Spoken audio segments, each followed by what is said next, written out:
welcome back to my channel. Thank you so much for checking in and watching another video of mine. Today I'm gonna be making these cookies and we're gonna be talking about the time that I had a funeral for myself, and I'm thinking about having another one because I think it's about that time. They're even gluten-free. Okay, where do we start? Okay, so I need this. I need 2 tablespoons of this, which I'm pretty sure are these. Okay, don't judge me. I love baking, but like, am I good at it? Debatable. Look at it. In this. I just was at a point in my life where I was just going through a lot of transitions. Transitions can be painful. They're not easy. So I put this in this bowl. If you're wondering what I'm doing down here. Is it hard to see? Do you want to see?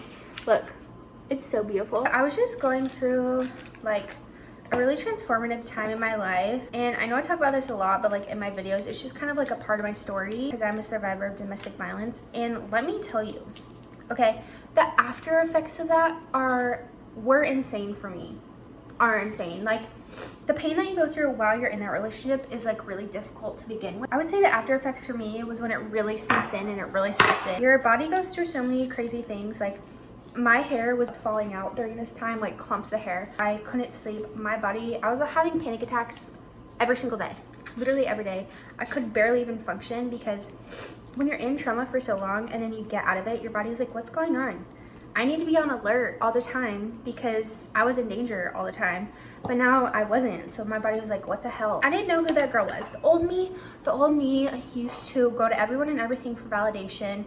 She probably didn't love herself and she just like didn't believe in herself. I think I was like having like a lot of anger with myself. I would be so upset, like, how did I not see the signs? Like, why did I stay so long? Why didn't I leave? I think some of the worst enemies in this world are ourselves. When somebody over and over again like tells you these horrible things, you're gonna believe it whether you want to or not. Like, subconsciously, it's just like constantly over and over and over again. You know what I mean? Butter.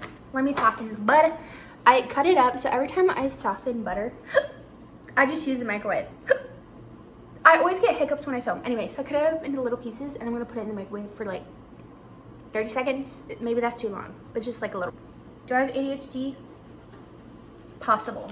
let me just go back to where I was going. I literally didn't have an identity because my identity was through someone else, because narcissists will do that. They will rip you apart to where you like don't know anything but being with them and like doing what they say, which is kind of crazy. I know. But that's honestly, that was the reality of what I was in. And so you have this thing called the ego death, which I've had multiple times. I'm going through it right now. So now I'm gonna put this in. Put this in again for not as long and not get distracted this time. Okay, this time I literally put it in for 20 seconds. That was still too long, but I'm just gonna go with it and just see how they turn out. Anyway, so while oh my God, did you see that? I caught it. That was so scary. Okay, so I'm gonna crack this egg and put it in this little tiny bowl, even though I know it says do a big bowl, but we'll do that. And how many? I need a half a cup of peanut butter. That is a lot of peanut butter.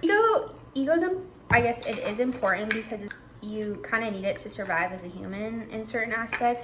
But I mean, it's just like human nature to like attach different things, like your identity, to your ego.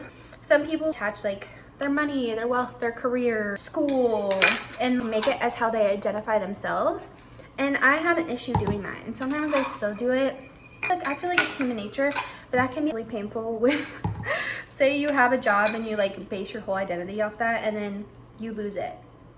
You know, you base your whole identity off of a relationship, which is never healthy. So that's what I was going through at the time, and I just felt like I needed to literally have a funeral for myself. So I wrote a whole letter to my past younger self because I had a bone to pick with her. I think I was just beating myself up, which is never helpful, but I feel like it's a thing survivors go through, is like you beat yourself up on, you know, I should have seen the signs, like why did I quote unquote put up with this for so long? But it's like, you did that because your brain was like protecting you in crazy situations. Like, you're being manipulated slowly over time. So how are you gonna know? Like, unless you've been through something like that, you literally won't know. Like, it can happen to anyone, literally anyone. And I can't emphasize that enough.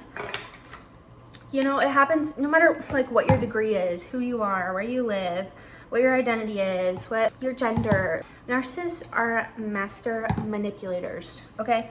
So I wrote a letter to my younger self because I had to forgive her, and I think that's a big thing that needs to be talked about is you have to forgive yourself. Like that's, I think, one of the hardest parts of healing, because we can beat ourselves up so much and it really just prevents us from moving forward. And I think a big thing that survivors go through, or at least what I went through, is you have a hard time trusting yourself, if that makes sense. Like you're like, am I gonna get in another relationship like this? What if I start talking to a guy or talking to whoever and I get in a situation like this again or whatever again? But you're gonna know, trust me, you're gonna know. My instincts, I can literally sniff it a mile away. Now I can see through it, because once you've lived through something like that, you're gonna know. I promise you you're gonna know, and you have to be gentle with yourself. So now the peanut butter's in. You're gonna leave people behind in your life because you lose those friends, quote unquote, that you think are your friends, like whoever it is, friends, work, family, whatever, because you're not that version of yourself anymore. Those people you had around your life were around you because of the version of yourself, but that no longer exists. Now I feel like I'm still getting to know who I am. Even who I was 3 months ago, I don't even know who that person is. I'm getting to know myself every day, and I encourage you to do this. If you have that's regrets or things that you've been through, write a letter to your past self. It is so therapeutic. Let that go. Imagine you releasing your past self. Or what I did is I imagined so I've been going through so much therapy. My therapist really helped me. I imagined you talking to yourself, and that just made me feel so much more compassionate towards myself. Like I gave her a hug, and like I told her that something that I told my younger self that I think as women in general struggle with, or at least not talking for all women, but talking for myself from a younger girl.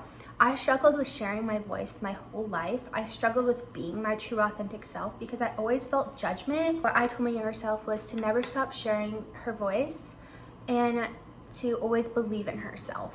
But that was a big lesson for me. A big lesson for me, like in this lifetime, was to believe in myself and to not listen to anyone but myself about what you know, because you're the only person who's gonna know what's best for you. Like no matter how much research you do, no matter how many people you go, even your therapist, you and your soul knows what's best for you and is always gonna know. Okay, now I put egg, butter, and peanut butter in this bowl, but I'm gonna put it in a bigger bowl and mix it together. Yo, this thing is so nice. When you become an adult and you start adulting, get one of these. These are great. Now I'm gonna plug this baby in and I'm gonna freaking mix it together. I now mixed it in the bowl. I don't know if I did this right because it looks like that. So I'm just gonna go with it, I think. I made a huge mess. I made a huge mess back there, but I got a cookie sheet, yeah. I think anytime you have a loss of a person, whether that's a job, school, a friendship, you go through a mourning period. And I think what people should talk about more is like you have to mourn yourself. Okay, like I had to mourn myself for a long time. It took me a long time to let her go. And even now, like I'm going through that again, where I'm like releasing parts of myself that no longer serve me. And the best way that I can describe it is to just be gentle with yourself and to look at yourself as if you were talking to a friend, right? Like you would never talk to a friend in a bad way. So why do you talk to yourself that way? Now I'm gonna put these in little balls and roll them up and put them in the oven. So what I do is I literally just grab a spoon and I scoop it and then I roll it like in a ball with my hand. I would literally go through periods of time where I just get so angry at myself, like thinking that I was healed. But healing is never linear, ever. Healing's never linear.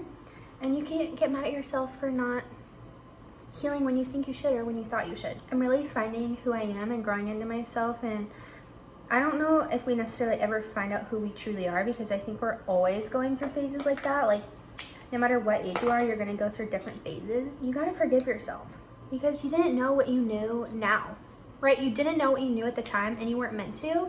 And that's why you learned all those like beautiful life crazy lessons, and you're gonna take those with you. And now, since you know the information that you know now, you know you would never put yourself in that situation again. Thank you so much for taking the time to watch this. I'm sending you so much love, and I appreciate each and every one of you so much. I hope you have a beautiful freaking day. Don't forget to like, subscribe, comment, share, tell me your thoughts and feelings. Also follow me on all my other socials. Have a good day.